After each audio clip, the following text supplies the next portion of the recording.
For those who are wondering, my birthday weekend was very good. I had a great time. I went out on the lake on a boat.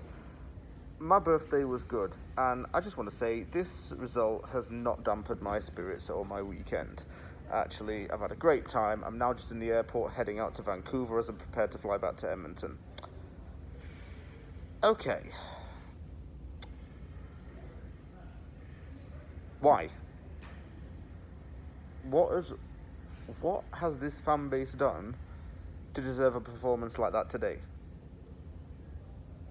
Why? Why, Moyes? Why players?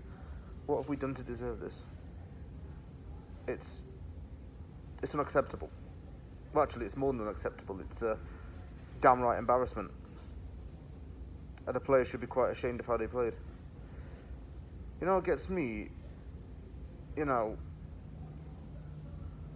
it's like, if you're not doing very well in your job, like the players aren't right now, we've lost our first 3 league games, have conceded 5 goals and scored none. If you don't do very well in your job, then you don't deserve to be paid the money you get. And I feel really bad, really, because those players earn a lot of money and they just seem to coast around. No one's got any concern, no one's got any urgency, no one's got any idea. It always trickles down to the manager. They say, oh my God, he is going to take a grilling in this video. Because it's just unacceptable to start to the season. It's not good enough at all. And things need to change fast. Because come May, these string of losses could affect us. You never know. It has finished West Ham United 0, Brighton and Hove Albion 2 at the London Stadium. We still cannot beat Brighton. The curse goes on. It's like I'm just going to accept we're never going to beat Brighton. I'm sorry, but I've got to accept we're never going to beat them. And it's a sorry state of a thing to say, but I don't really know what else to say, really. I've got so many things going through my head as I think about this game. I just want to get them all out on a video. I might as well just do that. So let's go right into it, shall we? And do the team lineups for starters. Thilo Kehrer got his first start. Good. That was a good thing. Scamacca and Cornet back on the bench. Why? 9 subs without 2 goalkeepers. Good. After the performance Scamacca and Cornet put in the UEFA Conference qualifier, rather, don't you think they had some kind of right to start? I did. Kehrer starting was okay, because I thought he did really well when he came on Thursday. He was thrown right into the deep end. Do you know what I'm saying? Early on, West Ham had a chance in the opening few minutes. Benrahma got the ball from a mistake, ran and tried to curl it. Early pressure with Antonio playing out on the flank more. Benrahma made some runs. Benrahma showed creativity. He showed a bit of spark, even though he didn't really have all the freedom to do so. It's like in either half, West Ham started off with a lot of intensity and then it just fizzled out as things went on. Bowen's trying to feed Antonio in the box and it's just wide. And the player, I think, behind it there was Benrahma. Antonio had a shocker of a game as well. He's only scored 4 goals in 31. And you're telling me he's a good striker? Which gets on to another point further on later in this video. Bowen really has been off the pace. I don't care if he scored in the qualifier. He's been really off pace. But he has not been dropped. Our whole right side, I was bigging that up the other week. The whole right side of this game did nil. Sofal, bad. Bowen, bad. Souček, oh, don't get me started. Zuma, don't get me started in this. Because it was Zuma that helped to cause the error that conceded the penalty. Doesn't defend the ball properly, so Kehrer is forced to get Danny Welbeck. You see, it seems like Kehrer commits to a tackle outside of the box, and Welbeck then stumbles and trips over in the box, and a penalty is given. It's one of them, is it or is it not? Anyway, it's a penalty. Alexis McAllister stepped up, scored it. And then from there, West Ham just had a scatterbrain tactic with the same old players. It was like hoof the ball. Webster and Dunk getting it first. No press, no midfield, no counter. At half-time, it was 1-0 to Brighton. Souček only just scraped a 50% pass completion for a midfielder. That is unacceptable. Completely unacceptable from Souček. Here's the thing, right? You're saying that he should be dropped. Yeah, I agree. I think if we take Souček out of the midfield, our whole midfield dynamic changes. I would rather put Fornals in there. Oh, wait, no, I'd rather put Flynn Downs in there. Or Connor Coventry even. Oh, we had 2 midfielders on the bench. What's stopping them from friggin' starting in the game? Get onto that later, because Moyes said something about that, which made me really mad. Second half started, no subs were made. Why not? More intensity, I think. Benrahma looked more of a threat, and Fornals was playing down the middle more. West Ham don't play down the middle, we just play on the sides. And that's where we get a lack of control on the ball. That's where we get closed down a lot. Substitutions made, Scamacca comes on for Fornals. I'm not sure if Fornals was coming off at that point, but it sounded like Scamacca was coming on. Great. You finally get your £35 million striker on who should be starting games on the pitch. Fornals coming off I think was a bit harsh, because I didn't think he was doing crap at that point. Estupinian came on in place of Lallana. Soon before you know it, it's 2-0 Brighton. Leandro Trossard loves a goal against West Ham, doesn't he? Scored his first ever goal for Brighton against us. Too easy, Zuma to blame again. Doesn't defend it. One-on-one situation, Trossard's just got to bury it. Easy. Kofal went down with what looked like a head injury, but he got back up afterwards. Still wasn't okay to continue, so a triple sub was made.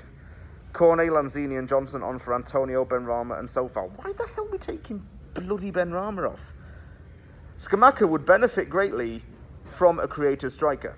I know I've just had a little bit of a stab at Antonio. I'm not having a stab at Scamacca, but the thing is, your strikers need service. They need someone to help them from behind.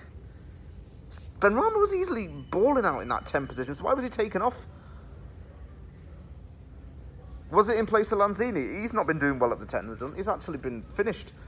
Lanzini's not putting any effort in games. Cornet coming on. Okay, good. Great. Should have started though.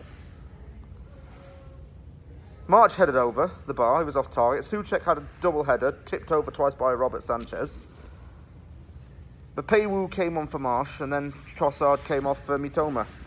Not much to talk about there. It finished 2-0 to Brighton. And this is where I get on one. We are bad in nearly every area. One can easily blame Lucas Fabianski for letting in those goals, but Fabianski's done no wrong. He's done no wrong.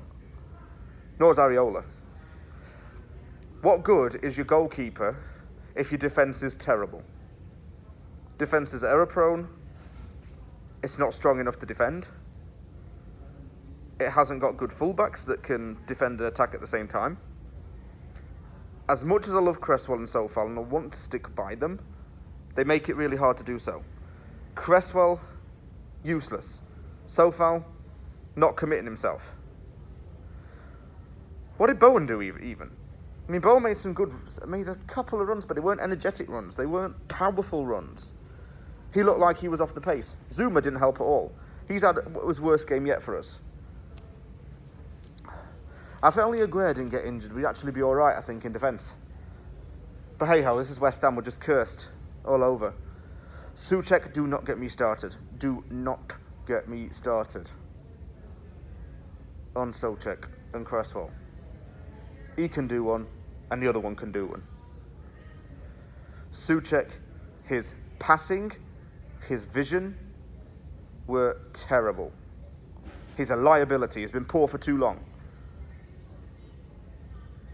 We've had good moments with him.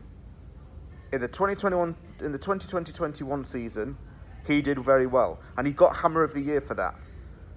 Question should have been asked. I don't think he deserved Hammer of the Year, to be honest with you. Whatever, though. He got double figures, which wasn't bad for a defensive midfielder. He was a right goal machine. And they've just dropped off. We've all dropped off since January. You can blame the January window for that, because everyone was ran knackered to the ground. It's just trickled into this season. It's like what we did at the end of last season has come in to haunt us now. We've got 1 win in 11 in the Premier League, if you including the gains from last season as well. Souček's been poor for too long. You take him out of midfield, you put Flynn Downs in. Because what does Flynn Downs do? Flynn Downs offers solidity. He had 93% tackle win rate, the highest in the Championship last season. He's a West Ham boy. He's getting the Alex Král treatment, as far as I am concerned. He's getting the Král treatment. He's being shut out. And Moyes is saying, Flynn Downs has to work his way into the team. He's waiting to come on. These players have got to bed themselves in. Cornet spent a season in the Premier League with Burnley and got 9 goals in 26 games. You're telling me he's not ready? You're telling me Skamaka's not ready? Skamaka scored on his first start. Moyes' answers are questionable. And his decisions are questionable. If you play with the same players and you play with the same tactics and expect to get a different result, then you are mad. I'm sorry, but you are mental if you think that. You've got something wrong.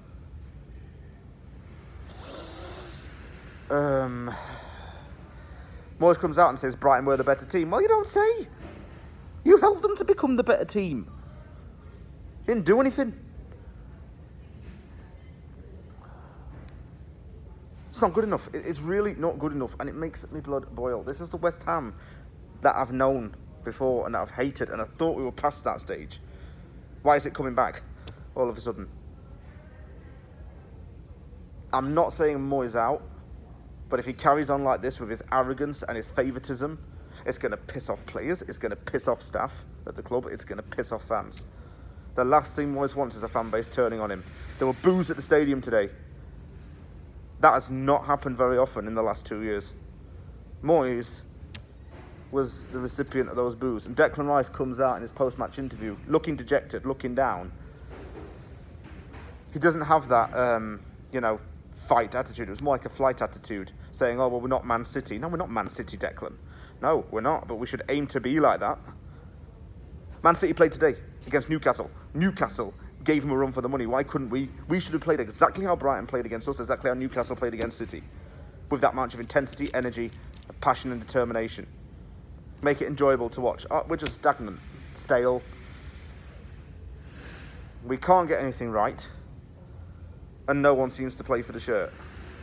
Freshen things up, because we've got Aston Villa coming up after this game in Denmark. If we go to Denmark and we lose to Viborg, that's Moyes gone. That's just even worse than Astra Gugu. We lose to Villa, he's going to be 1 game away from the sack. We beat Villa, good. We have a chance. And it might be Gerrard getting the sack. We've got to beat Villa, because after that we've got Spurs and Chelsea coming up. We're not going to take points from those, are we? No, I don't think so. We've got to change things now. Because if the fans can see it, why can't Moyes? You players and Gaffer do not need me to tell you that that was unacceptable. You don't. We need to get this negative past out of this club system and actually fight for what we want. Because right now it is not good enough. It needs to change ASAP. Thanks so much for watching this. If you liked the video, give it a thumbs up and don't forget to sub for more content. I'm boarding my flight in about 45 minutes, I think. People are watching me in the airport record this. It's all good. Take care, everybody, and I'll see you all soon.